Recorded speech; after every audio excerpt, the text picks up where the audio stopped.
यहाँहरू हेर्दै हुनुहुन्छ युट्युब च्यानल शैक्षिक दर्पण र शैक्षिक दर्पणको नियमित कार्यक्रम काव्यिक यात्रा।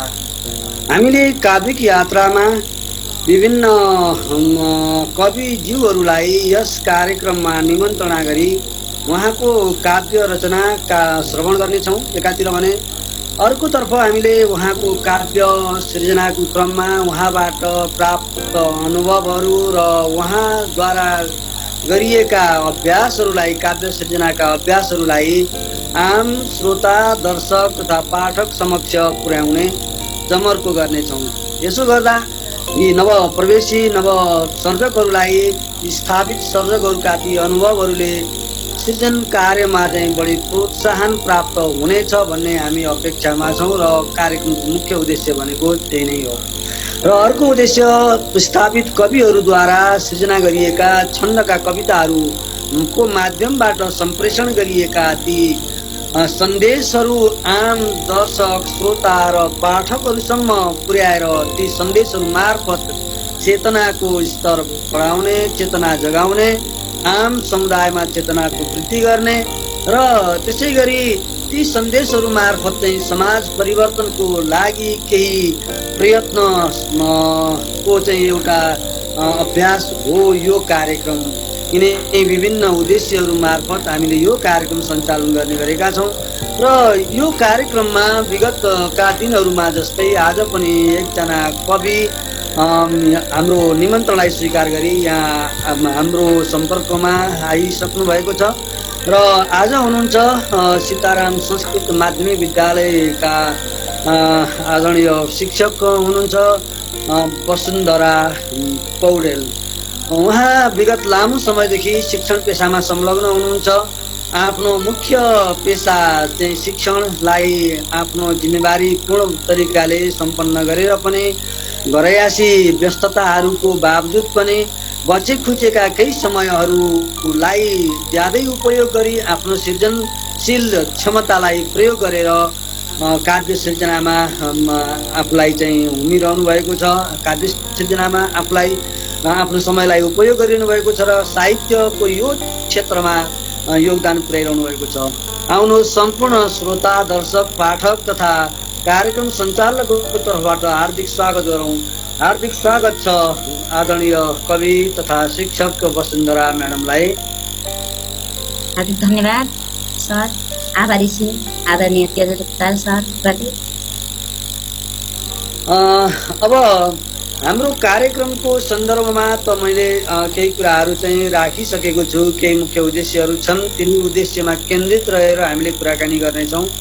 हामीले यहाँको चाहिँ काव्य सृजनाका चाहिँ अभ्यास र अनुभवहरूको बारेमा त कुरा गर्ने नै छौँ।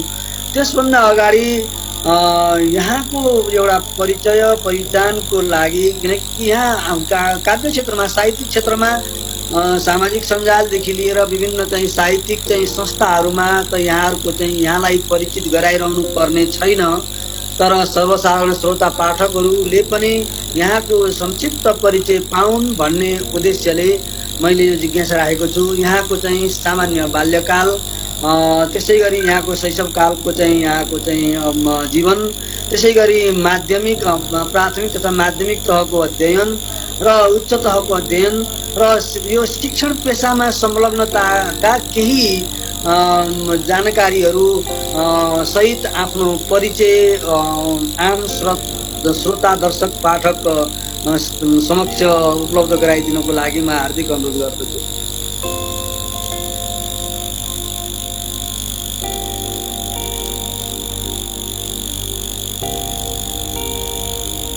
हजुर, म बोलिरहेको छु। हजुर सर, हजुर नमस्कार,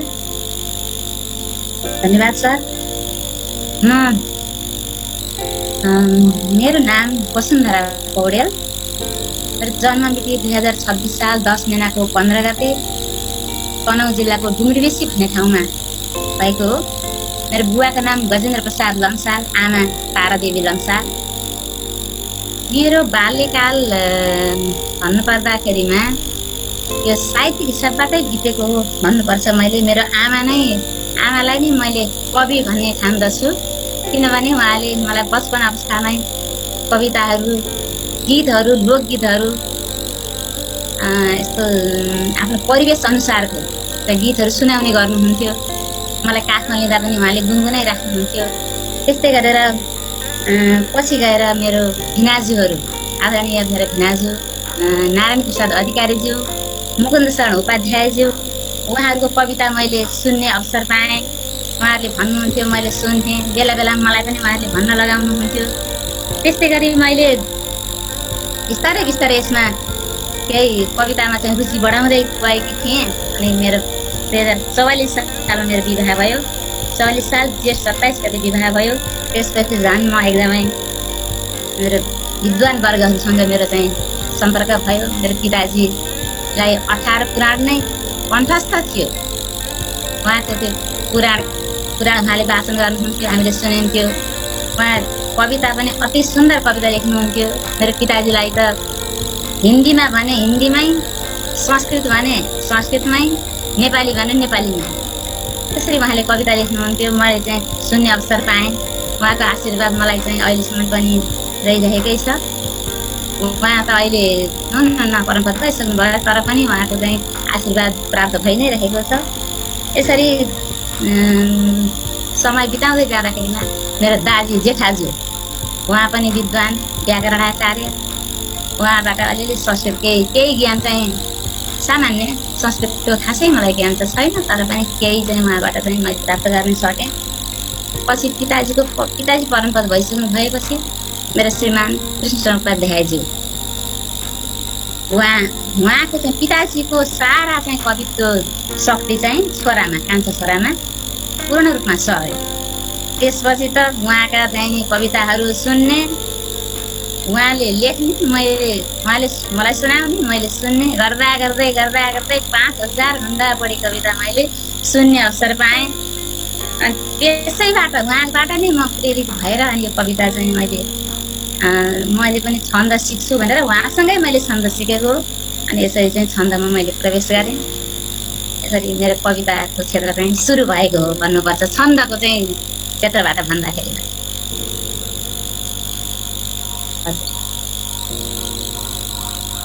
सर आवाज आएको छैन हजुरको? हजुर म्युटमा छ हजुरको। हजुर क्यामेरालाई अलिक ठिक बिचमा पार्नु होला, अलि साइडमा देखिरहेको। ए हजुर। अनि अब यहाँको चाहिँ पृष्ठभूमि, पारिवारिक पृष्ठभूमि, कविमय पारिवारिक पृष्ठभूमि प्राप्त गर्नु भएको चाहिँ यो कारणले पनि यहाँमा चाहिँ एउटा कवित्वको चाहिँ एउटा भाव सृजना भयो। कवि क्षमता, सृजनशील क्षमता चाहिँ यहाँले चाहिँ अनुभूति गर्नुभयो। यहाँले चाहिँ त्यो पारिवारिक पृष्ठभूमि, पिताजी त्यसै गरी चाहिँ अन्य परिवारका अन्य सदस्यहरू, यहाँ मुख्य चाहिँ अब प्रेरणाको स्रोत त आमा नै, अब माताजी नै भन्नुभयो। त्यसपछि वैवाहिक सम्बन्ध कायम भइसकेपछिको अवस्थामा चाहिँ यहाँको श्रीमान जो नेपालमा चाहिँ अहिलेको अवस्थामा चाहिँ एउटा स्थापित कविको रूपमा चाहिँ आफूलाई आफ्नो पहिचान कायम गराइसक्नु भएको छ। उहाँको चाहिँ एउटा सान्निध्यताले पनि चाहिँ यहाँमा चाहिँ एउटा चाहिँ कवित्वको चाहिँ अवस्था, कवित्वको क्षमताको एउटा सृजना भयो। यहाँलाई सम्झना छ, यहाँले चाहिँ प्रारम्भमा कुन समयदेखि कविता साँच्चै नै आफैले आफ्नै चाहिँ श्रवण गर्ने र वातावरण त यहाँले चाहिँ बाल्यकालमै, शैशवकालमै प्राप्त गर्नुभयो। तर कविता कलम कापी समातेर कवितै चाहिँ कोर्ने चाहिँ समय कुन चाहिँ चरणमा चाहिँ, जीवनको कुन चाहिँ चरणमा चाहिँ यहाँले चाहिँ त्यो कार्य गर्नुभयो, थालनी गर्नुभयो? मैले यो कविता लेख्ने कुरा त अब मैले यो सीताराम संस्कृत माध्यमिक विद्यालयमा चाहिँ मैले 2058 सालदेखि त्यहाँ प्रवेश गरेको हो। त्यसपछि 2 वर्षपछि नै सांस्कृतिक कार्यक्रमको चाहिँ जिम्मेवारी मैले पाएँ। त्यसमा चाहिँ मैले हाम्रो आदरणीय हरिप्रसाद आचार्य सरलाई प्रति हार्दिक आभार प्रकट गर्दछु। उहाँले चाहिँ मलाई यो मौका दिनुभयो। निरन्तर रूपमा म अहिले 20 वर्ष भयो त्यहाँ त्यो स्कुलमा अध्यापन कार्यमा संलग्न भएको। म त्यो सुरुकोदेखिबाट अहिलेसम्म यो सांस्कृतिक कार्यक्रमको जिम्मा मैले नै लिइराखेको छु। त्यस्तो संयोजक नै भएर मैले काम गरिरहेकी छु। त्यसले गर्दा पनि मलाई यो विद्यार्थीहरूलाई गीतहरू बनाउने, नाचगानहरू गराउने त्यस्तो अवसर मलाई मिल्यो। त्यो बेलामा मैले उनीहरूलाई त्यति बेला मैले गीत भनेर लेखेकी थिएँ, अहिले मलाई बल्ल छन्दको ज्ञान भयो। यो छन्द नै हजुर। रहेछ। अहिले हेर्दाखेरि त्यो छन्दमा ट्याक्क मिलेको रहेछ, तर अहिले मलाई कन्ठ चाहिँ छैन, कन्ठ नै त छैन। त्यो डायरी छुट्टै छ। कतिपय त मेरा हराए। जी हजुर हजुर त्यति बेला चाहिँ लेखेका पनि मिलेका रहेछन्। र मैले यो छन्द नै सिकेको त छन्द नै सिकेर मैले लेख्न सुरु गरेको भनेको चाहिँ यही लकडाउन पछि हो।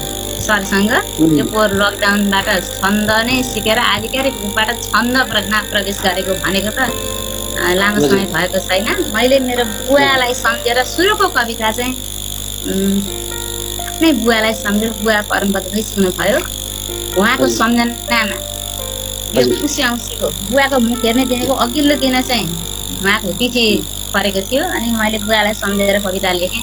त्यो पहिलो कविता छन्द सिकेपछिको पहिलो कविता म यो हजुर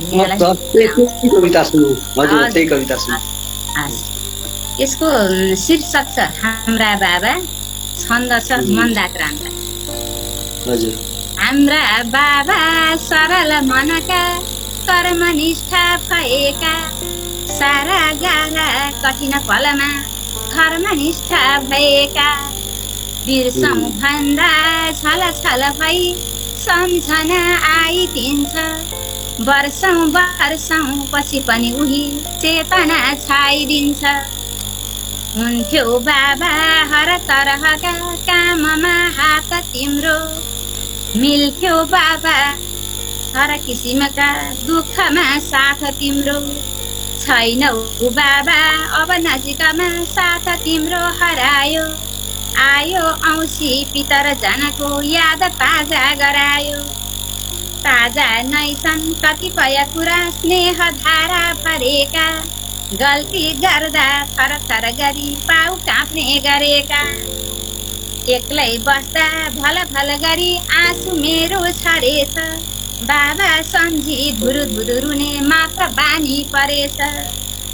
ज्ञानी जस्तै विचलित नभई आँसु सारा पिएका, ध्यानी जस्तै हरिभजनमा ध्यान आफ्नो दिएका। दिन्थ्यौ बाबा अति सरसिला ज्ञान गङ्गा बगाई, लिन्थ्यौ पीडा अबल जनका साथ आफ्नो लगाई। बढ्दै जाओस् हर मनुजमा पितृ सम्मान भारी, घट्दै जाओस् फला धनुजमा साहस चोरी चकारी।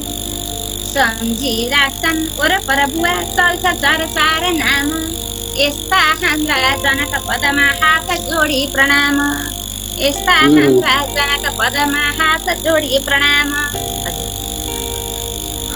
हाम्रो आजको कार्यक्रमको प्रारम्भिक कविता नै यो पितृपक्षको विशेष सन्दर्भमा बाबाजीको चाहिँ सन्दर्भमा चाहिँ स्मरणमा चाहिँ जुन कविता चाहिँ यहाँले चाहिँ आम हामी श्रोता दर्शकहरूलाई चाहिँ श्रवण गराउनु भयो, यो ज्यादै शुभ सङ्केत हो। र आजको चाहिँ हाम्रो बसाइको चाहिँ यसले साँच्चै नै राम्रो सन्देश सम्प्रेषण गरेको छ। यहाँले चाहिँ बाबाबाट प्राप्त गर्नुभएका चाहिँ ती कर्मवीर मन र त्यसै गरी ती चाहिँ क्षमता, कवित्व र चाहिँ एउटा चाहिँ सृजनशील क्षमताले अझै पनि आशीर्वाद प्राप्त यहाँले प्राप्त गरिरहनुहुनेछ र चाहिँ आगामी दिनहरूमा अझै यहाँको चाहिँ त्यो सृजनशील क्षमता उचाइमा पुग्नेछ। मैले अब यति कुरा राखेँ र यहाँ धेरै चाहिँ साथीहरूले हाम्रो लाइभ कार्यक्रमलाई हेरिरहनु भएको छ र चाहिँ हामीलाई चाहिँ प्रोत्साहन प्रदान गर्नुभएको छ। रोहिणी नौपाने सरले चाहिँ हामीलाई चाहिँ शुभकामना दिनुभएको छ। सुन्दरी घिमिरे खतिवडाले चाहिँ, त्यसै गरी रामु भण्डारी माडीबाट, अनि चाहिँ कृष्ण अधिकारी भरतपुरबाट, लक्ष्मी गेवाली चाहिँ भैरवबाट हामीलाई चाहिँ यहाँ सम्झिसक्नु भएको छ र चाहिँ कार्यक्रमको सफलताको चाहिँ प्रभावकारिताको शुभकामना दिनुभएको छ। र धेरै साथीहरूले हामीलाई हेरिरहनु भएको छ, सबैप्रति नमन। अब यहाँले चाहिँ कविता लेख्दै गर्नुभएको छ, सङ्ग्रह पनि गर्नुभएको छ। अब यहाँ चाहिँ शिक्षक पनि हुनुहुन्छ। शिक्षण सिकाइको क्रममा चाहिँ कुनै विषयवस्तुहरू यहाँले चाहिँ कक्षा कोठामा पठन पाठन गराउने विषयवस्तुहरूलाई पनि छन्दमय कवितामय बनाएर चाहिँ कहिले शिक्षण गर्ने चाहिँ त्यस्तो अभ्यास प्रयास केही गर्नुभएको छ, अनुभव छ त्यस्तो? हजुर, एकदम मैले त कक्षामा त्यो धेरै जस्तो कविता नै माने सिकाउने गर्छु बच्चाहरूलाई। कुनै कथा छ भने पनि मैले त्यसलाई कवितामा ढालेर सिकाउने गरेकी छु। अरू निबन्धहरूलाई पनि पढाउँछु, त्यसपछि फेरि त्यसलाई चाहिँ कविताको हिसाबबाट पनि मैले लगेर सिकाउने गरेकी छु। बच्चाहरू असाध्यै खुसी भएको अनुभूति मैले गरेकी छु। नानीहरूलाई कतिपय नानीहरूले त छोरीहरूले गुरुआमा हामीलाई पनि यो कविता कसरी लेख्ने हो सिकाउनुहोस् न, हामीलाई यो छन्द सिकाउनुहोस् न पनि भनेर भनेको अवस्था छ। मैले सिकाउने पनि छु। अब कुनै दिन नानीहरूलाई चाहिँ जम्मा गरेर सिकाउँछु र मलाई यहाँ गुरुकुलमा पनि हजुरले कविता सिकाइदिनु पर्यो हाम्रो चाहिँ छोरीहरूलाई भनेर यहाँ गार्गी कन्या गुरुकुलबाट पनि भनिराख्नु भएको छ। मौका मिलाउन सकेकै छैन। अब फुर्सद पनि मिलाउनु पर्यो। अब घरैसी वातावरण त्यसै हो, विद्यालय, त्यसले गर्दाखेरिमा यहाँ एउटा चाहिँ पञ्चायत शिक्षक हुनुहुन्छ, विद्यालयका चाहिँ आफ्ना सम्पूर्ण जिम्मेवारीहरू एकदम प्रभावकारी तरिकाले चाहिँ सम्पादन गरिरहनु भएको छ। शिक्षण लगायतका विद्यालयका अन्य प्रशासनिक अतिरिक्त क्रियाकलापका कार्यहरू सम्पन्न गर्नुभएको छ। घरयासी व्यस्तता पनि छँदैछ। अनि एउटा चाहिँ सामाजिक कार्यकर्ता पनि हुनुहुन्छ, विभिन्न चाहिँ धार्मिक संस्थामा आबद्ध हुनुहुन्छ, त्यहाँको चाहिँ व्यवस्थापनको जिम्मा लिनुभएको छ। अनि त्यसपछि चाहिँ अब यति धेरै कार्यहरू सम्पन्न गरिसकेर पनि चाहिँ यो समय सिर्जनाको चाहिँ समय कसरी व्यवस्थापन गर्नुभएको छ? बारम्बार हामीले चाहिँ 2-4 दिन बिराएर 1-2 दिन बिराएर चाहिँ हामीले अब 1-1.5 महिनामा त चाहिँ सयौं कविता चाहिँ सामाजिक सञ्जालमा चाहिँ पढ्न पाएका छौँ। यस्तो समय कसरी व्यवस्थापन गर्नुभएको छ? बडो अप्ठ्यारो कुरा गर्नुभयो। मैले यसको लागि त समय छुट्याउन चाहिँ पाएकै छैन है। समय चाहिँ पटक्कै छुट्याएकी चाहिँ छैन। मैले चाहिँ यो अब कस्तो हुने हो भन्न अप्ठ्यारो हुने हो कि कसो। मेरो समय भनेको भान्सामा भोजन तयार पार्ने समयमा ठ्याक्क उता सब्जी तयार पार्यो, त्यसपछि अनि यता जे फुर्छ त फुरेको कुरा गुनगुनाउँदै एक्लै, अनि फुरेको कुरा कापीमा लेख्यो। पहिला मैले साडी मात्रै लगाउँथेँ। अहिले यो कविता लेख्न थालेपछिबाट कुर्ता सुरुवालको एउटा पानो छिराउन पाइन्छ, मोबाइल राख्न पाइन्छ पल्टीमा। कापी छ भने कापी कलम, नभए मोबाइल त हुन्छ, मोबाइलको त डायरीमा लेखेको नोट हुन्छ नि मोबाइलको, त्यहाँ लेखेर पनि मैले त्यसरी गर्ने गरेकी छु। र अनि यसो मौका मिल्दाखेरि ठ्याक्क सार्ने, यस्तो गरी लेखेको छु। अहिलेसम्म समय छुट्याएर लेखेको छैन। कहिले काहीँ बेलुका सुत्ने बेलामा भान्सा काम सकिसकेर धन्ना सकिसकेर अनि सुत्ने बेलामा चाहिँ लेख्छु। नत्र भने मैले प्राय भान्सामै बस्दाखेरि लेखेका हुने कविताहरू चाहिँ मैले छुट्टै समय निकालेको छैन। मतलब यहाँका चाहिँ अधिकांश कविताहरू भान्साबाट जन्मन्छ। एकदम हजुर, एकदमै त्यो बानी नै परेको छ मेरो लागि। हजुर, कार्य गर्दाखेरि चाहिँ मनमा उब्जेका चाहिँ ती भावनाहरू, ती तरङ्गहरूलाई चाहिँ अक्षराकार प्रदान गर्नुहुन्छ भान्सामा बसेर। अनि अब चाहिँ यहाँले चाहिँ शिक्षण सिकाइको क्रममा चाहिँ यो कविताहरूको चाहिँ प्रयोगको सन्दर्भमा पनि ज्यादै रोचक कुरा गर्नु हो। विषयवस्तुहरूलाई चाहिँ छन्दमै चाहिँ ढालेर कक्षा कोठामा चाहिँ पढाउँदा परम्परागत तरिकाले चाहिँ पढाउनुभन्दा चाहिँ बढी प्रभावकारी हुँदो रहेछ भनेर। अनि त्यसै गरी चाहिँ अब विभिन्न गुरुकुलहरूमा छन्दको चाहिँ लागि शिक्षण सिकाइको लागि चाहिँ अनुरोध आएको कुरा पनि यहाँले चाहिँ गर्नुभयो। अब आशा गरौँ आगामी दिनहरूमा अझै समय व्यवस्थापन गरेर यहाँका चाहिँ अझै परिष्कृत, यसै त परिष्कृत कविताहरू छन्, अझै बढी परिष्कृत कविताहरू हामीले सुन्ने अवसर पक्कै पनि प्राप्त गर्नेछौँ। अनि अब कविता त यहाँले चाहिँ कविता धेरै लामो समय भएको रहेनछ, हामीले जानकारी पायौँ। लकडाउनको चाहिँ एउटा उपलब्धि, यहाँको चाहिँ काव्य एउटा चाहिँ क्षमता यहाँमा चाहिँ पूर्ववत एउटा चाहिँ जन्मजात भनौँ पारिवारिक दृष्टिकोणबाट पनि एउटा वंशानुगत तरिकाले पनि आएको रहेछ। तर चाहिँ त्यसलाई पहिचान गर्ने अवसर चाहिँ यो विषम परिस्थिति लकडाउनको चाहिँ कोभिडको यो चाहिँ विशेष सङ्क्रमित अवस्थाले चाहिँ पहिचान आफैलाई चाहिँ आत्म पहिचान गर्नुभयो, कविता सिर्जना गर्नुभयो। कविताको भण्डारण पनि गर्दै गर्नुभएको छ होला पक्कै पनि पाण्डुलिपि अथवा विद्युतीय उपकरणमा। अब यहाँले चाहिँ कुनै चाहिँ तत्कालै अथवा केही समयपछि कुनै चाहिँ यसलाई कृतिको रूपमा प्रकाशन गर्ने चाहिँ कुनै योजना बनाइसक्नु भएको छ कि अथवा यसभन्दा अगाडि कुनै कृति प्रकाशन गरिसक्नु भएको छ कि के छ? मैले प्रकाशित गरिसकेकी चाहिँ छैन त। अब चाहिँ भने यो वर्ष त फेरि हाम्रो उहाँ सरको 7वटा कृति एकैचोटि निस्कँदैछ एकै दसैँ त तिहारको बिचमा। यो वर्षलाई चाहिँ मैले गर्दिनँ, अर्को वर्षलाई मैले सोच बनाएकी छु। अब के कस्तो हुन्छ, परिस्थितिले कसो हुन्छ, मिलेसम्म यहाँहरूको आशीर्वाद प्राप्त भयो भने अवश्य पनि निकाल्नेछु, यो सोच चाहिँ छ। अनि यो कविताको विधामा चाहिँ कविताका त धेरै चाहिँ विधाहरू छन्, छन्दको कविता, गजल, मुक्त, अनि साहित्यका चाहिँ साहित्य मध्ये पनि कविताका चाहिँ अहिले त नयाँ नयाँ विधाहरू चाहिँ छन्। यहाँले चाहिँ गजल मुक्तकतिर अथवा चाहिँ छन्दविहीन चाहिँ कविताहरू पनि चाहिँ लेख्ने प्रयास गर्नुभयो कि प्रारम्भ नै छन्दबाट गर्नुभयो र छन्दमै लेखिरहनु भएको छ के छ? बहरमा कुनै गजलहरू पनि लेख्ने कोसिस गर्नुभएको छ कि? यस्तो छ, मैले मुक्त छन्दमा पनि कविता लेखेकी छु, मुक्तकहरू पनि छन् मेरा। अब अहिले त यहाँ छन्दकै कुरा भयो, पहिले यसभन्दा अगाडि मैले लेखेकी थिएँ, त्यो अलिअलि छन्द मिल्न चाहिँ आउने रहेछ, त्यो पनि पहिला लेखेका पनि छन्दमै मिलेका छन्। र गजलहरू पनि केही मैले लेखेकी छु र प्राय चाहिँ मैले कविता नै भनेर गरेकी छु। कविता पनि विभिन्न भेदहरू छन् कविताका पनि फेरि, यो मात्रिक भयो, वार्णिक भयो है। अनि छन्द चाहिँ त छन्द धेरै छन्, यति नै भनेर भन्न चाहिँ अप्ठ्यारो छ छन्द। हाम्रा छन्दका आधिकारिक ऋषि भनेका पिङ्गर हुनुहुन्छ, उहाँका अनुसार त छन्द 13,42,17,727। यो चाहिँ विचित्र छ। हामीले सास हेर्दा पनि, हजुर, सास लिँदा पनि छन्दमै लिइन्छ कि भने जस्तो अनुभूति हुन्छ। त्यो सम्झँदा चाहिँ मलाई यहाँ कतिले सोध्नुहुन्छ छन्द कति छन् होला ग्राममा, यो बताइदिनुहोस् न हामीलाई भन्नुहुन्छ। अब त्यो छन्द खै के बताउँ, खै बताइसाध्य नै छैन, छन्द त यति नै छ भनेर त हामी खास 35-25-30वटा छन्द चाहिँ तयारी गरौँ न भन्छु। छन्द चाहिँ यो भनिसाध्यै छैन कि छन्द यति छन् भनेर भन्न त अप्ठ्यारै छ। अब त 13,42,17,727 भनेपछि त कता पुग्यो कता पुग्यो। सबै छन्दहरू मध्ये प्रचलित छन्दहरू अहिले चाहिँ नेपाली साहित्यमा चाहिँ केही 150-200 छन्दहरूको चाहिँ अभ्यास भइरहेको छ। मैले चाहिँ त्यही अब हजुर 30-35वटा छन्दमा चाहिँ मैले लेखेकी छु।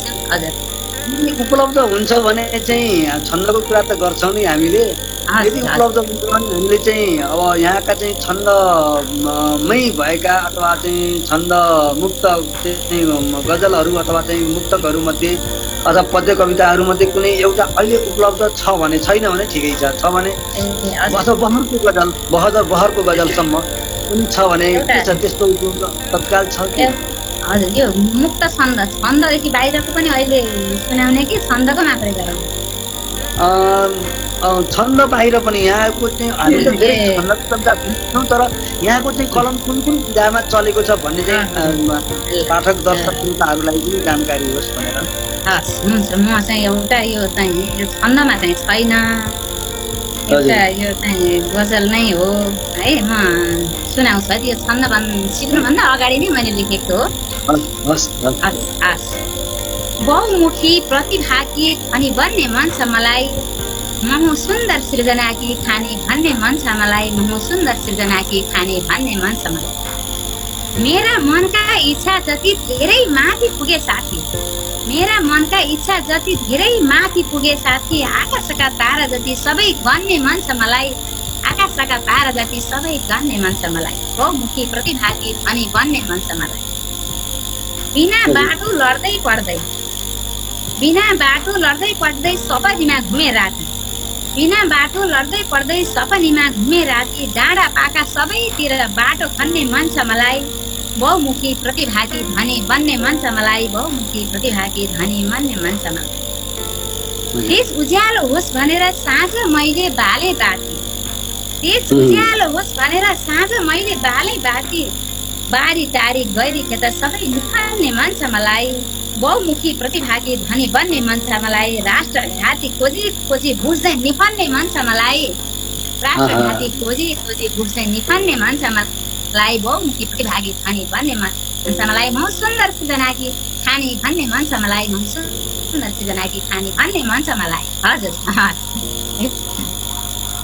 हस् न, अब प्रारम्भिक चरणमा लेखिएको कविता त यति परिष्कृत, यति चाहिँ भावहरू समेटिएको, आफैलाई चाहिँ एउटा आत्मबल वृद्धि गर्ने चाहिँ आफैले स्वयं प्रेरित चाहिँ जुन कविता छ, यस्तो चाहिँ स्वयं प्रेरित कविताबाट प्रारम्भ गर्नुभएको चाहिँ काव्य सृजनाको चाहिँ यो प्रारम्भिक पाइलाले पक्कै पनि यहाँलाई चाहिँ यही चाहिँ पाइलाले चाहिँ यहाँलाई प्रोत्साहित गरिरहेको छ। अब यहाँले चाहिँ सृजना गर्नुभएका कविताहरूमध्ये एउटा चाहिँ छन्दमुक्त कविता सुनियो, एउटा चाहिँ छन्दयुक्त चाहिँ गजल अथवा चाहिँ बहरको गजल कुनै छ भने एउटा त्यो पनि सुनौँ। हामीले सबै विधाहरू सुन्छौँ। हजुर हजुर, म एउटा गजल अहिले चाहिँ यो शरद ऋतु भएको हुनाले मैले शरदकै चाहिँ एउटा गजल सुनाउँछु। यो चाहिँ मैले प्रतिभा निकुञ्जमा मैले यो छन्दमा प्रवेश गरेपछि यो प्रतिभा निकुञ्जमा चाहिँ अभ्यास गर्ने अवसर पनि पाएँ। मैले चाहिँ आदरणीय होम सुवेदी गुरुज्यूलाई हार्दिक आभार प्रकट गर्न चाहन्छु। गुरुजीप्रति गुरुजीलाई पनि मैले नमन गर्दै यो त्यही प्रतिभा निकुञ्जमा अभ्यास गर्ने क्रममा मैले लेखेको एउटा गजल छ, म सुनाउँछु है त। शरद सँगै पर्वत फुल्न थाले, गुलाब राम्रा फुल्न थाले, फले धरामा जब अन्न बाली, किसान मस्तीसँग झुल्न थाले। शरद सँगै चाड समस्त आए, सबै रमाए अनि डुल्न थाले। कहाँ गयो दुःख असीम पीडा, मनुष्यले यो पनि भुल्न थाले। शरद सँगै पर्वत फुल्न थाले, गुलाब राम्रा अनि अब फुल्न थाले। हजुर यो समसामयिक विषयको। अब यहाँले संस्कृतको अध्ययनको पृष्ठभूमि त रहेनछ, नेपाली विषय चाहिँ मूल विषय लिएर अध्ययन गरेर यो चाहिँ काव्य सृजनामा अलिकति चाहिँ भाषागत चाहिँ एउटा सहजता पनि भयो होला। यो कस्तो छ, अहिले चाहिँ संस्कृतको पृष्ठभूमिबाट आउनुभएका कविज्यूहरूले ज्यादै उत्कृष्ट चाहिँ कविताहरू चाहिँ कोरिरहनु भएको छ, कविताहरू हामीले पढ्न पाइएको छ। अब कतिपय चाहिँ अवस्थामा चाहिँ अब अङ्ग्रेजी अथवा गणित अथवा विज्ञान पढ्नको पृष्ठभूमि भएका, अध्ययनको पृष्ठभूमि भएका चाहिँ कविज्यूहरूले पनि उत्तिकै सशक्त कविताहरू लेख्नु भएको छ। यो अध्ययनको विषय पृष्ठभूमि र चाहिँ काव्य सृजनामा कस्तो खालको सम्बन्ध हुँदो रहेछ? यो संस्कृत पृष्ठभूमिबाट आएपछि यसमा अलिकति सहज कविता लेख्न सहज हुनु भनेको स्वाभाविकै हो, किनभने उहाँहरूको शब्द नै त्यस्तै खालको हुन्छ। अनि त्यो उच्चारणले गर्दाखेरि पनि त्यहाँ अशुद्धिले ठाउँ पाउँदैन संस्कृत पृष्ठभूमिबाट आउनेहरूको। तर यो काव्य क्षेत्र भनेको, यो कविताको क्षेत्र भनेको त्यसै हुने कुरा पनि होइन। फेरि यसमा साधना चाहिन्छ। साधना गर्ने हो भने सरस्वतीको चाहिँ उपासना पनि गर्नुपर्छ। सरस्वती माताको कृपा भयो भने यसमा चाहिँ अवश्य पनि लेख्न सकिन्छ, उत्कृष्ट कविताहरू हुन सक्छन्। संस्कृत पृष्ठभूमिबाट नआउनु भएकाहरूको लागि पनि अब म त खासै अब कविता म होइन, म त भर्खर सिकारु हुँ, म सिक्दैछु। तर संस्कृत पृष्ठभूमिबाट नआउनु भएका कविज्यूहरूको लागि पनि साधना गर्नुपर्छ, यो उपासना गर्नुपर्छ सरस्वती माताको। अवश्य पनि सरस्वतीको कृपा हुनेछ। साधना बिना कविता लेख्ने कुरो सम्भव छैन जस्तो मलाई लाग्छ। त्यसले गर्दा यसमा चाहिँ निरन्तर रूपमा लाग्नै पर्छ, चिन्तन त्यसमा कवितामय चिन्तन हुनै पर्छ जस्तो मलाई लाग्छ। अब एउटा कविता सुनौ यहाँकै रोजाइको। म यहाँ देवघाटमा बस्छु। यहाँ चाहिँ वृद्ध बुवा आमाहरू हुनुहुन्छ, उहाँका चाहिँ गुनासाहरू मैले सुन्छु, उहाँका समस्याहरू पनि मैले देखिराखेकी छु। त्यसले गर्दा मैले उहाँहरूलाई यसो सोच्दै उहाँका कुरा सुन्दा एउटा कविता लेखेकी थिएँ। यो भान्सामै बसेर लेखेको कविता हो। यो पनि उहाँहरूलाई सम्झेर लेखेको म त्यही कविता सुनाउँछु। क्षमा गर पञ्चचामल छन्दमा लेखिएको छ यो। हजार बार खाइयो बजारका सुखा कुरा, बसे शरीरमा तिनै विकार भई बसे छुरा। हिजो थिए निकै कडा, छुआज रोगको घडा, भएछ जाम यो घुँडा, कसो गरी बनु खडा।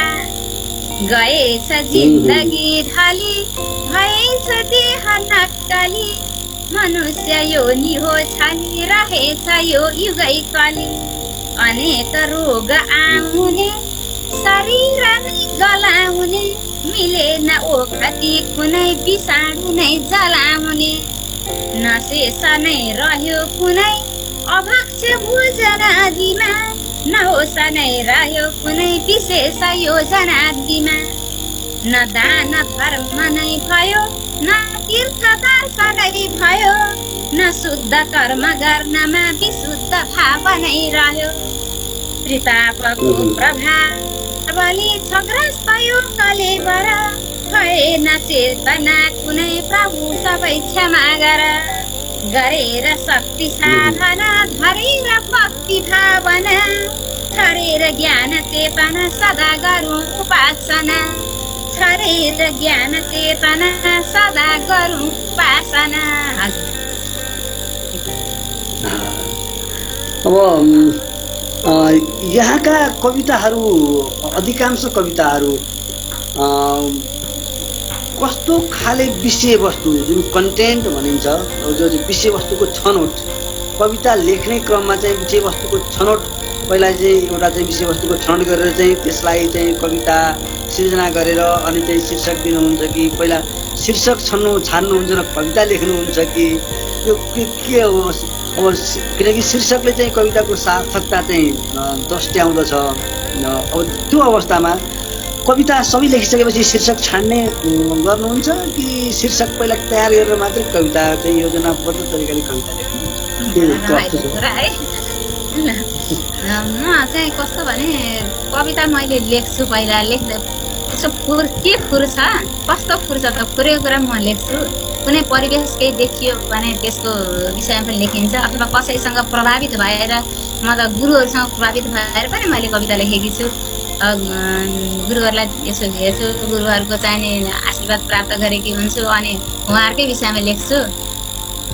कुनै विषयवस्तु देख्छु, अब अस्ति नाग पञ्चमी बेला नाग देख्दालाई नै सम्झेर एउटा कविता लेखेँ।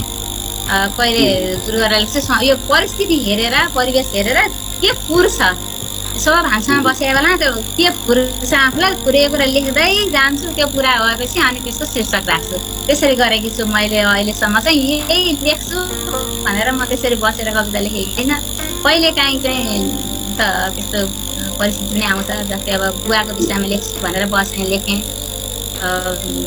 नत्र भने प्राय मैले यो नै लेख्छु भनेर बसेकी छैन कि यो फुर्दै जान्छ, लेख्दै जान्छु अनि पछि शीर्षक राख्छु। त्यसरी चाहिँ मैले गरेकी छु अहिलेसम्म। अब हाम्रो चाहिँ अघिल्लो 40 मिनटको बसाइको चाहिँ जम्मा 4-5 मिनट बाँकी छ। एउटा कविता सुनेपछि हामी त्यसै एकैछिन छुट्टिन्छौँ, फेरि जोडिन्छौँ।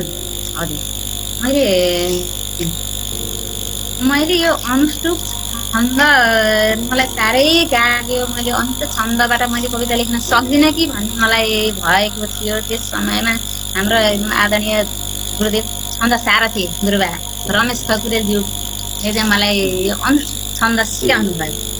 उहाँसँगबाट छन्द सिकिसकेपछि मैले पहिलो अनुष्टुपको पहिलो कविता मैले यहाँ सुनाउँछु। गुरुलाई नै सम्झेर मैले लेखेको गुरुप्रति भन्ने छ छन्द अनुष्टुप।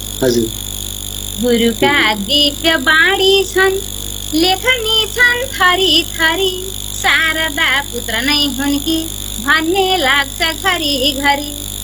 रचना रच्दछन् नित्य जिन्दगीका कथा व्यथा, खरीका गुणमा धुय चर्चा हुन्छन् यदा कदा।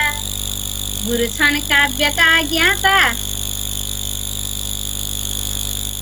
धर्मशास्त्र विशारद, शिष्यका लागि हुन् मानव दिव्य देवर्षि नारद। गुरुका मन्त्रका सामु सारा वैभव व्यर्थ छ, गुरु सान्निध्यले मुक्ति भक्तिले बल्ल अर्थ छ।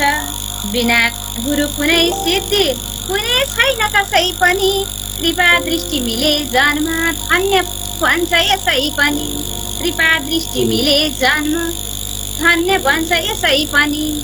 जय गुरुदेव। यहाँ केही प्राविधिक व्यवस्थापन हाम्रो चाहिँ यो जुमको कारणले गर्दा केही प्राविधिक व्यवस्थापन मिलाउनु पर्ने हुँदाखेरि पहिलो चरण र दोस्रो चरण बिचमा 1-2 मिनट चाहिँ अगाडि पछाडि हुन्छ। मैले जिज्ञासा राखेको थिएँ अघि चाहिँ यहाँले चाहिँ एउटा कविता पनि सुनाउनु भयो। अब यहाँको चाहिँ प्रेरणाका स्रोत यहाँले पारिवारिक चाहिँ परिवारका सदस्यहरू नै, विशेष गरी यहाँका श्रीमान जो चाहिँ स्थापित कवि हुनुहुन्छ उहाँ चाहिँ पारिवारिक रूपमा प्रेरणाका स्रोतहरू हुनुहुन्छ। त्यसभन्दा बाहेक चाहिँ अब कुनै स्थापित कविहरू र उहाँ ती कविहरूका कृतिहरू मध्ये आफ्नो चाहिँ काव्य सृजनाको चाहिँ एउटा स्रोत कसलाई मान्नुहुन्छ यहाँले? किनकि यहाँले चाहिँ अभ्यास गर्ने क्रममा धेरै काव्यहरू अध्ययन पक्कै पनि गर्नुभएको छ। त्यो अध्ययन गर्नुभएका ती काव्यहरू मध्येको चाहिँ अलिक बढी चाहिँ प्रेरक चाहिँ काव्य र प्रेरक चाहिँ कवि व्यक्तित्व को हुनुहुन्छ? पारिवारिक सदस्य बाहेकको कुरा गरेँ मैले। हुन त धेरै प्रेरक व्यक्तित्व हुनुहुन्छ, तर चाहिँ अन्याय नहोस् सबैलाई, तर पनि मुख्य एउटा चाहिँ मार्गदर्शक। हजुर, मैले अब मेरो प्रेरक व्यक्तित्व भन्नुपर्दा मैले मेरा भिनाजुहरूलाई लिनुपर्ने हुन्छ सुरुमा चाहिँ, किनभने मैले उहाँहरूको कविताबाट नै मैले प्रेरणा पाएर चाहिँ यस क्षेत्रमा सुरुवात मैले गरेकी हुँ अलि पहिलाको कुरा।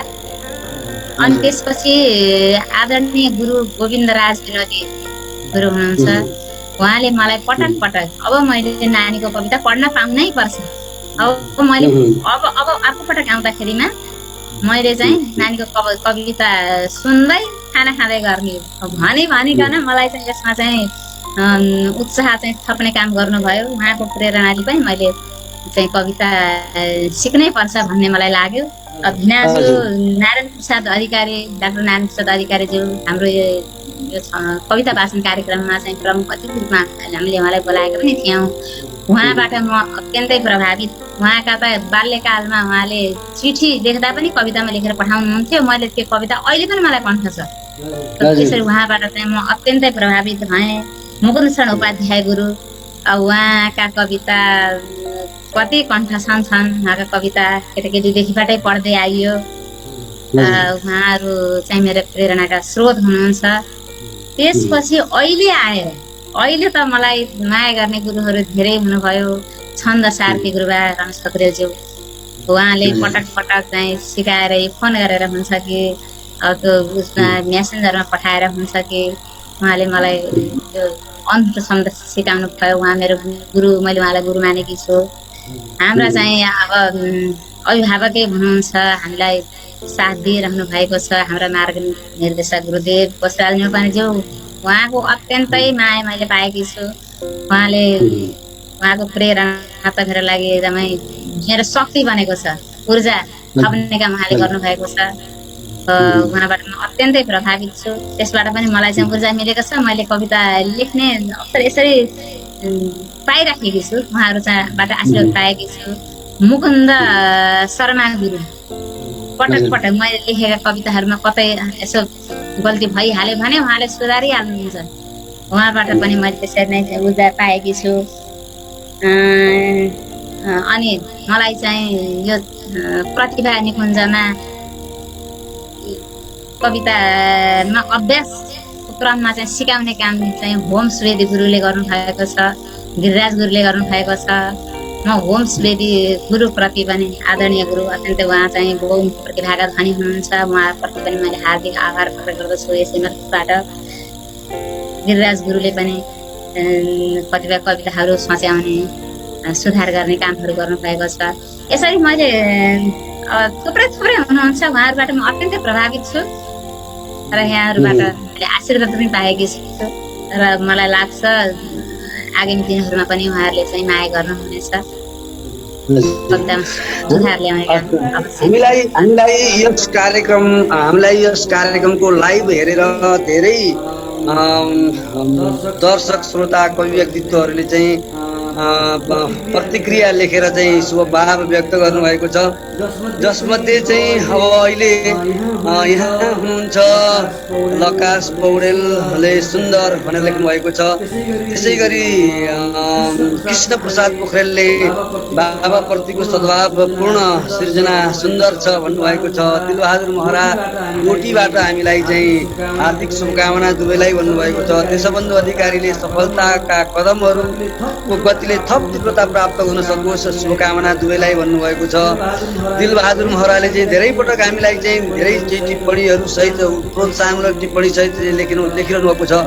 हरिशरण खतिवडा उदयपुरबाट पनि हामीलाई सद्भावको टिप्पणी लेख्नु भएको छ। कृष्ण प्रसाद पोखरेलले चाहिँ त कवितामै चाहिँ हामीलाई यहाँ लेख्नुभएको छ, आहा क्या भाव उर्लन्छन् कवितामा हराभरा, छन्द साहित्यकी स्रष्टा कवयित्री वसुन्धरा।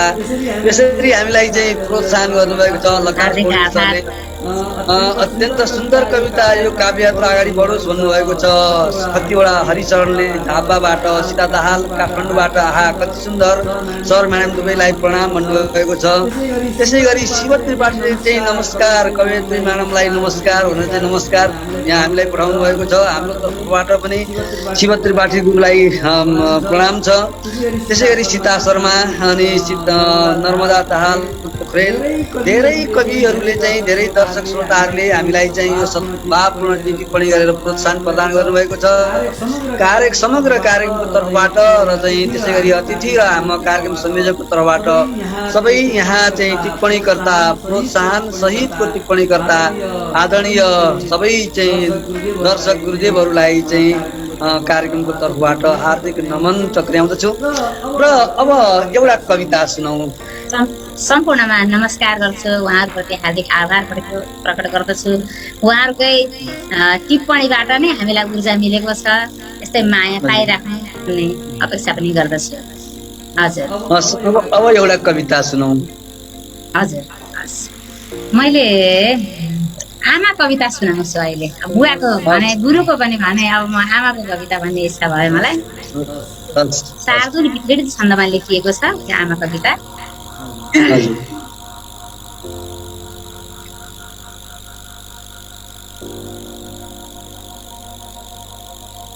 आमा हुन् करुणामयी सहृदय, आमा सबैकी गुरु, आमाको ममता ती हुन गयो यो जिन्दगीको सुरु। आमाबाट पिएर प्रेम रसले सञ्चेतना फल्छु म, आमाको ममता सदा मिलिरहोस् सारा खाना गर्छुमा। आमा हुन् धरती समान घरकी, पीडा सयौं खप्दछिन्, आमा हुन् अति पूज्य विश्व फरकी, माला सदा जप्दछिन्। आमाका सब दुःख सम्झिरहँदा एकान्तमा रुन्छु म, आमाबाट त दूर हुन्न कहिल्यै सामिप्यमा हुन्छु म। सुनिएको छ सर? सुनिएको छ। हजुर। आमा छौ मनमा र धड्कन भरि, छौ सास फेरि सरी, आमा नै दिल भित्र छाइरहने हौ पुष्पकी केसरी। आमाकै दिन रात चिन्तन गरी बित्दैछ मेरो पल, आमाकै अनुहार आउँछ सदा यो दृष्टिमा केवल। आमा साथ रहेर बन्नु छ सदा लौरी र आधार छन्, आमाका हर कष्ट हर्नु छ गरी सेवा र स्याहार छन्।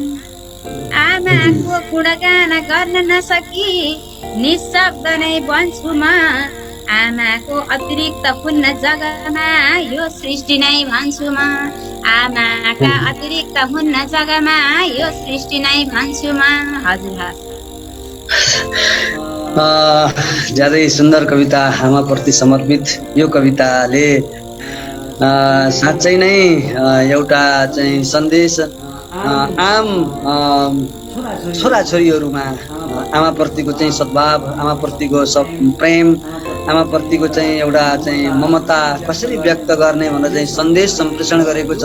यो सन्देश प्राप्त यो कविता मार्फत यो सन्देश प्राप्त गर्ने व्यक्तिले चाहिँ पक्कै पनि आमाप्रतिको सम्मानलाई अझै चाहिँ उँचो राख्छ र चाहिँ सोही अनुसारको आफ्नो व्यवहार निर्माण गर्दछ, अपेक्षा गरौँ। अनि अब यहाँले कविताहरू चाहिँ सृजना गर्दै गर्नुभएको छ, पाण्डुलिपि पनि तयार गर्नुभएको छ, डिभाइसहरूमा चाहिँ त्यो संरक्षण गर्नुभएको छ।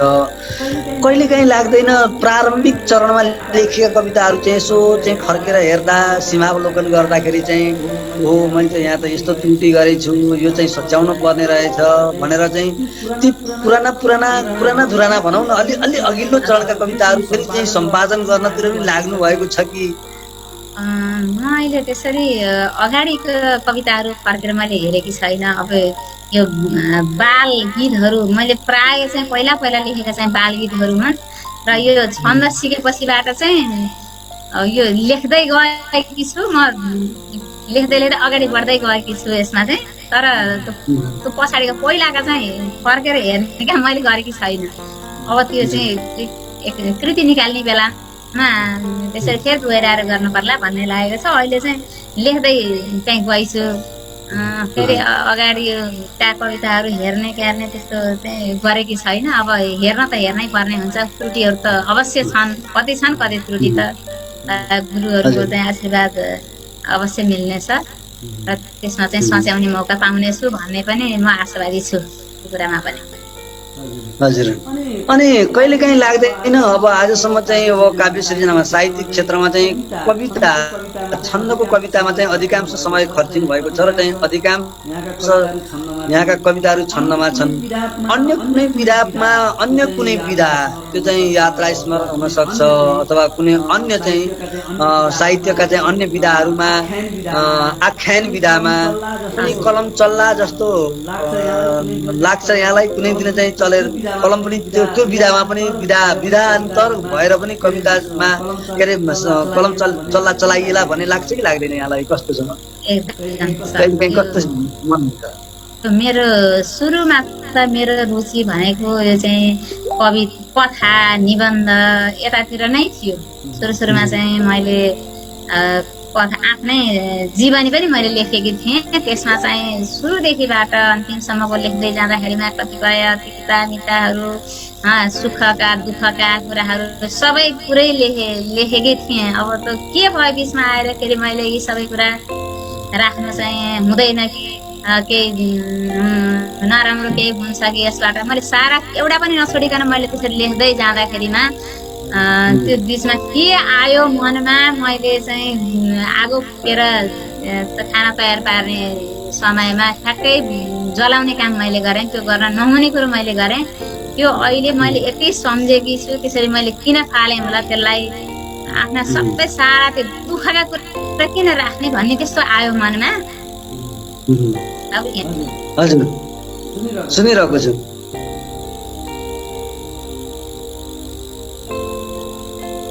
हजुर, म्युटमा गएछ कि आफै? हजुर, दुःखका कुरा किन राखिराख्नु भन्ने भयो। अब सुख दुःख झेल्दै आइयो नि त्यो बिचमा। पढ्ने क्रममा पनि अब त्यस्ता कतिपय घटनाहरू छन्, पढाइ बिचमा छोड्नु पर्ने पनि अवस्था आयो मेरो। पढ्दै वीरेन्द्र क्याम्पसमा पढ्दै मैले छोड्नु पर्ने अवस्था आयो। त्यो अलि दर्दनाक जस्तो छ त्यो कुरा। मैले अहिले भन्दा धेरै लामो हुन्छ कुनै दिन, त्यो कुराहरू पनि अहिले गरिएला। त्यो सबै डायरीमा मैले लेखेकी थिएँ। पछि के आयो मनमा, यति कुरा नराख्नु भन्ने भएर मैले चाहिँ ठ्याक्कै त्यो कापी नै आगोमा राखेको थिएँ।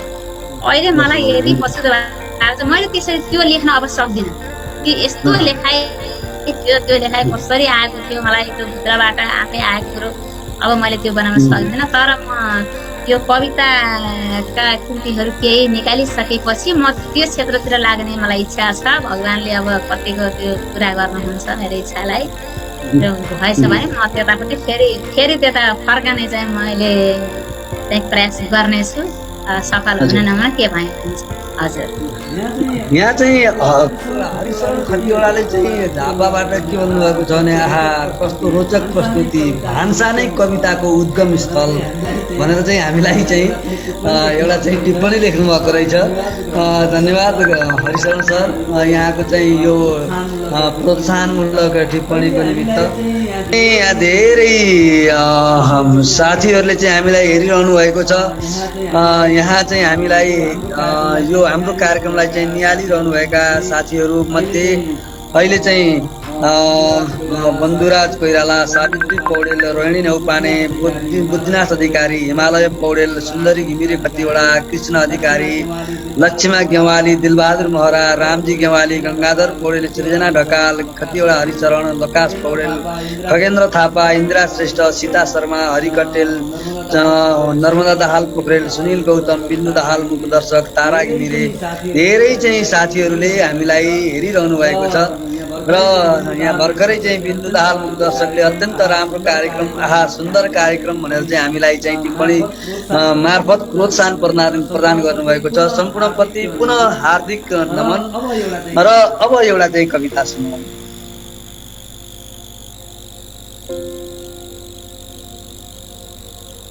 मैले एउटा चाहिँ नि कविता नै एउटा कस्तो हुनुपर्छ कविता भन्ने विषय मैले लेखेको थिएँ। कविता शीर्षक नै कविता छ, छन्द कोटक छ। म यही कविता चाहिँ यहाँ सुनाउँछु। हजुर। कविता सरिता सरी छल्किरहोस्, कविता सरिता सरी छल्किरहोस्, कविता सविता सरी झल्किरहोस्, कि हिमाल बनिकन टल्किरहोस्, कि त अग्नि बनिकन सल्किरहोस्, कवितासँग सुन्दर भाव मिलोस्, रस रङ्गसँगै रस राग मिलोस्, तब उत्तम बन्दछ यो कविता, नभए कम बन्दछ यो कविता।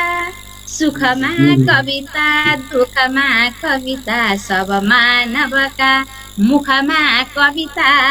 कविता रचियोस् हर वृद्ध हुँदा, घर आँगन बिच युवा नहुँदा, तन सुन्दर होस् मन सुन्दर होस्, कवितामय जीवन सुन्दर होस्, कविता सुख शान्तिमय हुनु छ, धन धर्ममय बिनयी हुनु छ, कविता जन निम्ति सहायक होस्, कविता कविको परिचायक होस्, यसबाट विशुद्ध बनुन् मनता, कि त बुद्ध प्रबुद्ध बनुन् जनता, कि त बुद्ध प्रबुद्ध बनुन् जनता।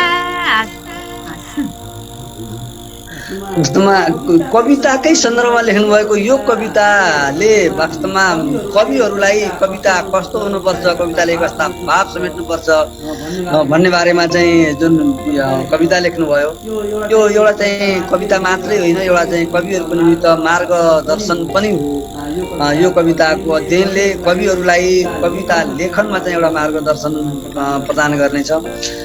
अनि अब मैले अलिकति एउटा सैद्धान्तिक कुरा जिज्ञासा राखेँ। जस्तै कविता लेखनको निमित्त अहिले युवा पुस्ताहरू, अब हामी त अब दोस्रो तेस्रो पुस्तामा पढ्छौँ। प्राचीन समयको प्रारम्भिक समयमा जो संस्कृतको अध्ययनका चाहिँ प्रकाण्ड विद्वानहरू हुनुहुन्छ, अहिले पनि जीवित हुनुहुन्छ र काव्य सृजनामा चाहिँ अहोरात्र खटिरहनु भएको छ। दोस्रो पुस्ता संस्कृतको अध्ययन र त्यसपछि स्थापित कवि हुनुहुन्छ, तर चाहिँ ती प्रकाण्ड विद्वान सरहको चाहिँ त्यो परिष्कारमा पुगिसक्नु भएको छैन। अहिले केही कविहरू चाहिँ भर्खरै चाहिँ काव्य सृजनामा लागिरहनु भएको छ। अब यो चाहिँ पुराना प्रकाण्ड विद्वान कविहरू चाहिँ नयाँ भर्खरै चाहिँ काव्य क्षेत्रमा काव्य सृजनामा लाग्नुभएका कविहरूको बिचको चाहिँ अहिलेको अन्तर सम्बन्ध अर्थात् चाहिँ एक आपसमा सहयोगी वातावरण चाहिँ कस्तो छ अहिले? युवा कविहरूले चाहिँ स्थापित कविहरूबाट सहयोग लिन चाहने वा युवा विद्वान कविहरूबाट चाहिँ नव प्रवेशीहरूलाई प्रोत्साहन गर्ने चाहिँ अभ्यास कस्तो पाउनु भएको छ यहाँको नजरमा? एकदम राम्रो प्रश्न आयो। अहिले चाहिँ युवाहरूमा हामीले चाहिँ यो काव्यको क्षेत्रमा हामी अगाडि बढ्नुपर्छ भन्ने कुरा चाहिने अलिकति बढ्दै गएको हामीले भेटेका छौँ र गुरुहरूले पनि सिक्नै पर्छ। त्यो काव्य जगत भनेको यो सानो होइन, यसमा चाहिँ हामी अगाडि बढ्नै पर्छ। अहिलेका युवाहरूले चाहिँ कविता सिक्नै पर्छ, काव्यको क्षेत्रलाई अगाडि बढाउनै पर्छ, काव्यको माध्यमबाट अगाडि बढ्नुपर्छ भनेर गुरुहरूले भनिराख्नु भएको छ र युवाहरूले पनि त्यसमा निकै चासो लिएर बिचको समयमा चाहिँ त्यो कविताको क्षेत्र चाहिँ हराइसकेको थियो। यसमा गुरुहरूले पनि अलिकति चासो नलिनु भएको जस्तो हामीले बुझिएको थियो र युवाहरूमा पनि कविता कहाँ कविता पढ्ने होइन, कथा पढ्ने हो, उपन्यास पढ्ने हो भन्ने कुरा चाहिँ हामीले त्यो बुझेका थियौँ भने अहिले चाहिँ त्यो छैन।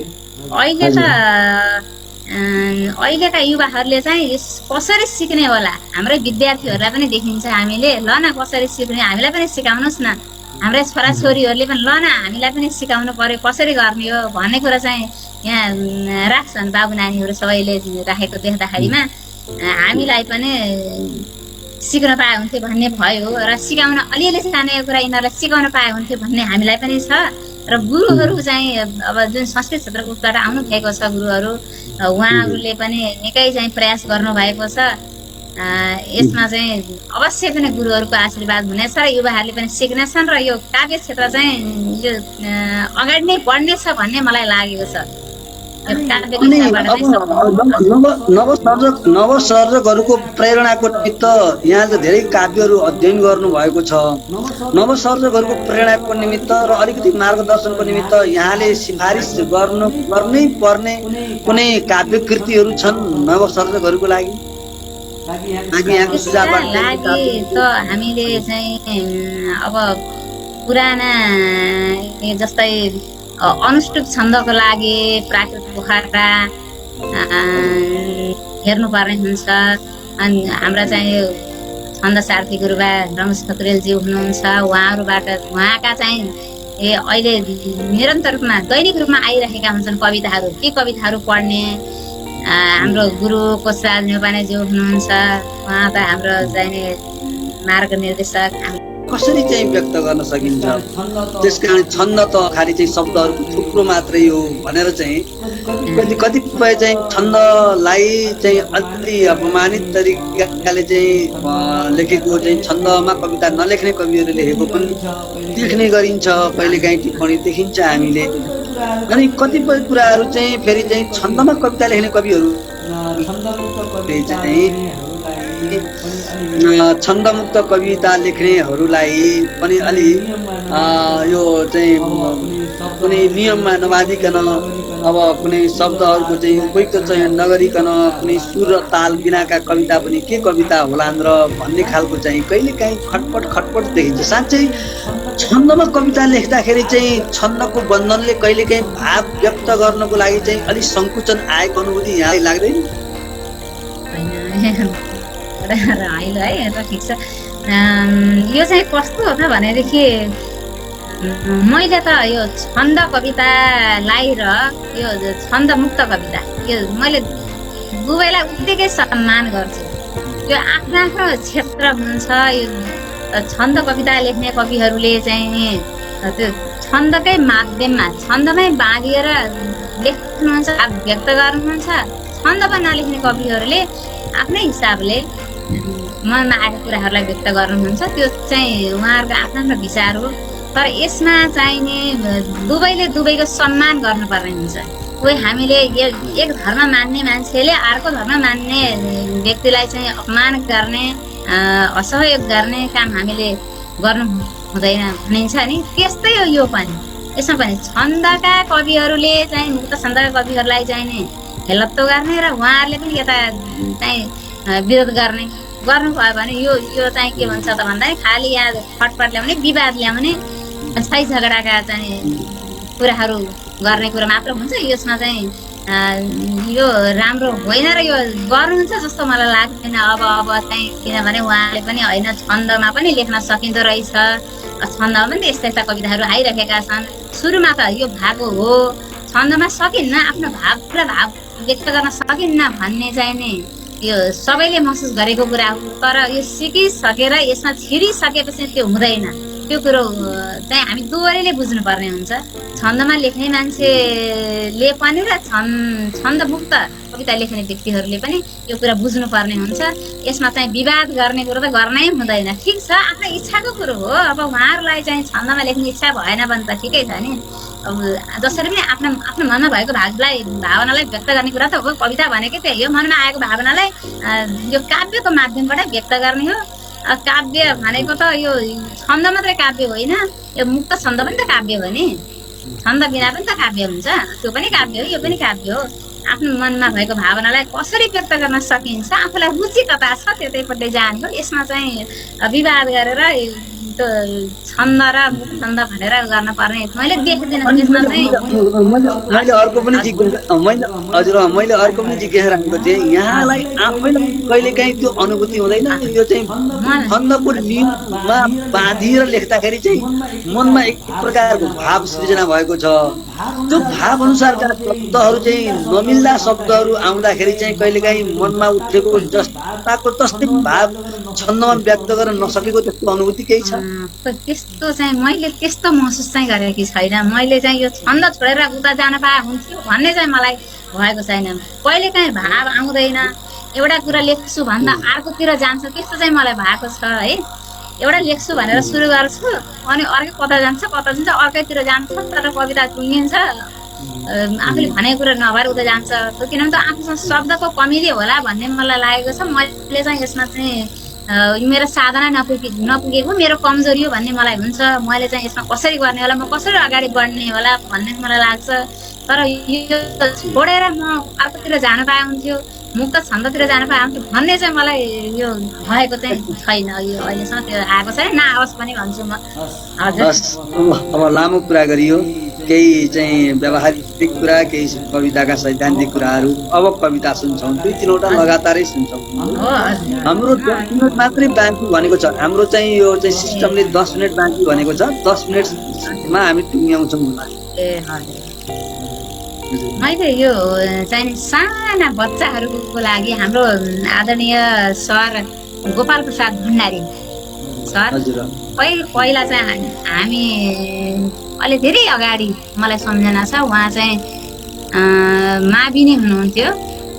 त्यसपछि उहाँ यो शिक्षाको क्षेत्रमा धेरै माथिल्लो स्तरमा पुग्दै जान्थ्यो भन्दा पनि अगाडि बढ्दै जानुभयो र अहिले त रिटायर पनि भइसक्नु भयो। उहाँले मेरो कवितामा कमेन्ट गर्दाखेरिमा म्याडम यो साना बच्चालाई पनि त्यो लेख्न पाए हुन्थ्यो नि, बच्चाको विषयलाई पनि लिएर लेख्न पाए हुन्थ्यो कविता भनेर भन्नुभयो कमेन्टमा। अनि मलाई चाहिँ मनमा लाग्यो, हो साँचो यो सानो बच्चा 1-2 कक्षामा पढ्ने बच्चाहरूको लागि पनि एउटा कविता गीतहरू कविताहरू बनाउन पाएँ भन्नुभएको थियो। अनि मैले चाहिँ बनाएर मैले उहाँलाई पठाइदिएँ। उहाँले चाहिँ यो राम्रो मान्नुभयो। त्यो कविता म यही सुनाउँछु। हजुर, बाल कविता साथी बनाऊ। यो चाहिँ सबै छन्दमा मैले लेखेकी छु। यो लोकलय हो, सबै छन्द।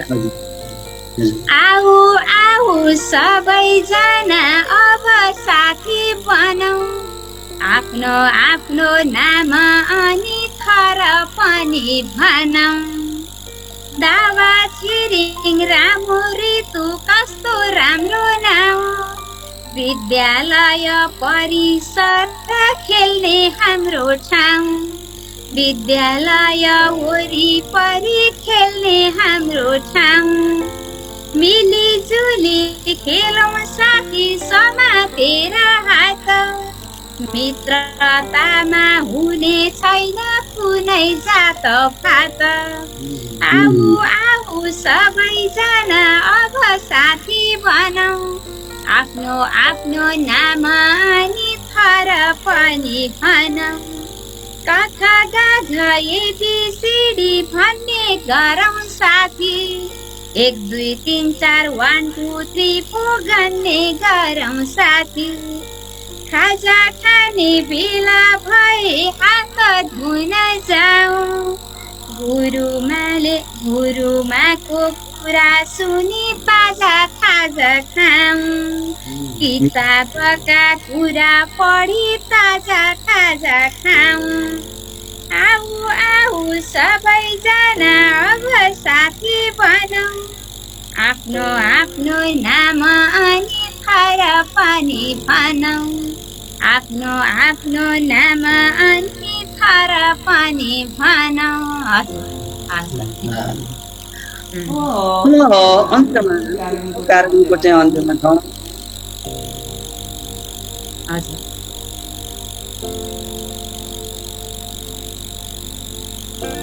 हामी कार्यक्रमको एकदमै अन्त्यमा छौँ।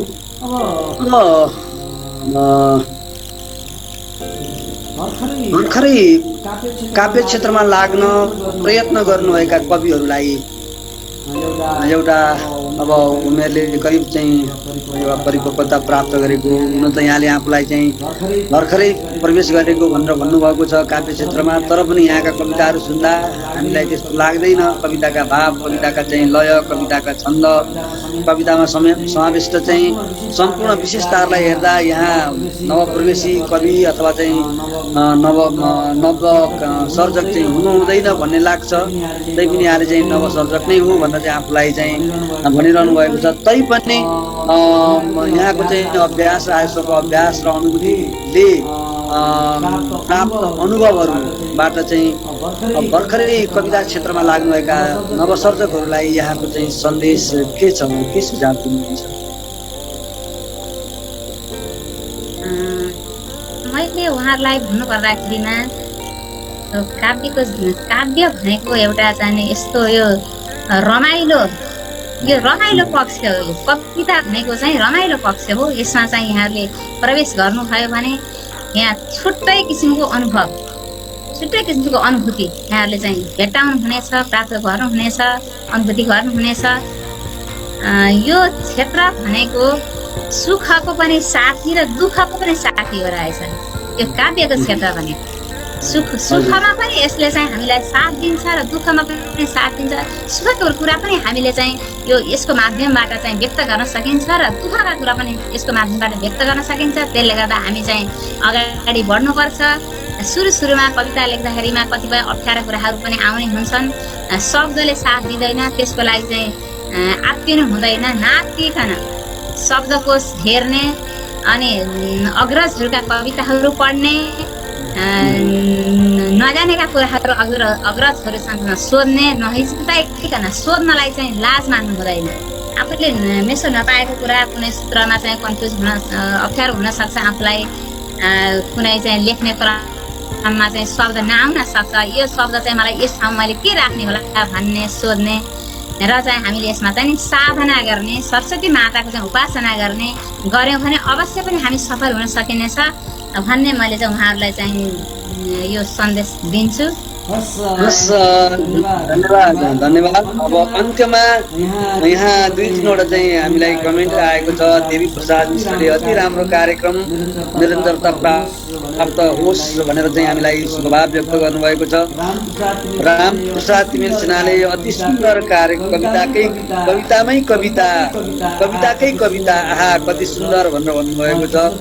कृष्ण प्रसाद पोखरेलले चाहिँ बारम्बार हामीलाई चाहिँ लेखिरहनु भएको छ र प्रोत्साहन प्रदान गर्नुभएको छ। कविता शीर्षकको कवितामा भाव छ रमिता, हार्दिक नमन भनेर चाहिँ हामीलाई प्रोत्साहन प्रदान गर्नुभएको छ। हामीलाई यस लाइभ कार्यक्रममा, कार्तिक यात्राको चाहिँ यो लाइभ कार्यक्रममा हामीलाई अहिलेसम्म चाहिँ साथ दिनुभयो। लगातार हाम्रो यो कार्यक्रमलाई चाहिँ निहालेर विभिन्न सुझावहरू प्रदान गर्नुभयो, हामीलाई प्रोत्साहन गर्नुभयो। त्यसको निमित्त सम्पूर्ण दर्शक महानुभावहरू, बहिनीहरूप्रति कार्यक्रमको तर्फबाट, अतिथिको तर्फबाट, त्यसै गरी म कार्यक्रम पुस्तकको तर्फबाट हामी दुवैको नमन टक्राउँदछौँ। र अब हामी कार्यक्रमको अन्त्यमा छौँ। अन्त्यमा हामीलाई यहाँहरूको चाहिँ निरन्तर साथ र सहयोगले यो कार्यक्रमले पक्कै पनि निरन्तरता प्राप्त गर्ने नै छ। हामीलाई हाम्रो चाहिँ टिप्पणीमा कार्यक्रमको निरन्तरताको चाहिँ धेरै अपेक्षा गरिएको छ। हामीले के बुझेका छौँ भने यहाँहरूले कार्यक्रमको निरन्तरताको बारेमा कुरा गर्दा साँच्चै नै यहाँहरूको चाहिँ माया र सद्भाव हामीलाई निरन्तर प्राप्त भइरहेकै छ भन्ने चाहिँ लागेको छ। यति भन्दै म कार्यक्रमबाट बिदा माग्दछु। अर्को कुनै दिन फेरि अर्को कुनै कविज्यूलाई हामीले निमन्त्रणा गर्नेछौँ र यहाँहरू समक्ष मिठा अनुभव र मिठा कविता सुनाउनेछौँ। त्यससम्मको लागि कार्यक्रम शैक्षिक दर्पणको तर्फबाट र म कार्यक्रमको तर्फबाट हार्दिक नमन टक्राउँदै बिदा माग्दछु।